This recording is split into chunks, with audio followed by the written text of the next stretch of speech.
டேட்டோ போடணும்னு நினச்சி already designs நீங்கள் ஷார்ட் லிஸ்ட் பண்ணிட்டீங்களா?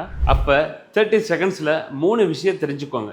இல்லைனா லேட்டர் இதை ஏன்டா பண்ணணும்னு சொல்லிட்டு ரெக்ரெட் பண்ணுவீங்க. ஃபர்ஸ்ட் மிஸ்டேக், ரேண்டம் பிளேஸில் சீப்பாக டேட்டோ போடுறது. நம்ம எல்லாரும் பட்ஜெட் பார்ப்போம், ஆனால் இங்கே காம்ப்ரமைஸ் பண்ணக்கூடாது. ஹைஜீன் ப்ராப்பராக இல்லைன்னா skin infection, allergy and even permanent skin damage வரக்கூட சான்சஸ் இருக்குது. So always choose professional tattoo artist. நிறைய பேர் யோசிப்பாங்க பிடிக்கலன்னா ரிமூவ் பண்ணலான்ட்டு. டேட்டோ ரிமூவ் பண்ணுறது அவ்வளோ ஈஸி கிடையாது. மினிமம் 4 to 5 செஷன்ஸ் தேவை. அப்புறம் கூட கோஸ்ட் இமேஜ் மாதிரி ஸ்கின்ல வர சான்சஸ் இருக்குது.